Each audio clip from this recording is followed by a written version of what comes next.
തൂഫാൻ പരിശോധനയ്ക്കിടെ പോലീസിനെ കണ്ടോടിയ യുവാവിന്റെ വീട്ടിൽ നിന്ന് കണ്ടെത്തിയത് കൈത്തോക്കും വടിവാളുകളും അടക്കം ആയുധങ്ങൾ. 22കാരൻ പോലീസിന്റെ കസ്റ്റഡിയിലായി. തിരുവനന്തപുരത്താണ് സംഭവം. വലിയർത്തല കൊണ്ടോട്ടി കിഴക്കുംകര പുത്തൻ വീട്ടിൽ അജിത്താണ് പ്രതി. നരുവാമൂട് പോലീസാണ് കസ്റ്റഡിയിലെടുത്തത്. വലിയറത്തല ഭാഗത്ത് കഞ്ചാവ് വിൽപ്പന നടക്കുന്നതായി പോലീസിന് രഹസ്യവിവരം ലഭിച്ചു. തുടർന്നുള്ള പരിശോധനയ്ക്കിടെയാണ് അജിത് ഓടിയത്. പിന്തുടർന്ന് വീട്ടിലെത്തിയ സംഘം നടത്തിയ പരിശോധനയിലാണ് കിടപ്പുമുറിയിലെ റാക്കിന്റെ മുകളിൽ ഒളിപ്പിച്ച നിലയിൽ തോക്കടക്കം ആയുധങ്ങൾ കണ്ടെത്തിയത്. പ്രതിയിൽ നിന്നോ തുടർന്നുള്ള പരിശോധനയിൽ വീട്ടിൽ നിന്നോ ലഹരിയൊന്നും കണ്ടെത്താൻ കഴിഞ്ഞില്ല. എന്നാൽ താൻ ലഹരി ഉപയോഗിക്കുന്ന ആളാണെന്ന് അജിത് പോലീസിന് മൊഴി നൽകിയിട്ടുണ്ട്.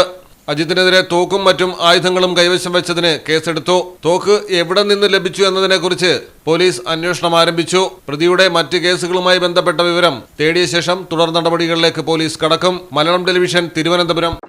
കടലിന്റെ സൗന്ദര്യം ആസ്വദിച്ചുകൊണ്ട് ഒരു ലക്ഷറി ക്രൂയിസിൽ പോയാലോ? മിനാർ ക്രൂയിസ് കൊച്ചിൻ. എല്ലാവിധ സുരക്ഷാ മാനദണ്ഡത്തോടു കൂടിയുള്ള ഒരു ആഡംബര യാത്ര, അതും കൊച്ചിയിൽ.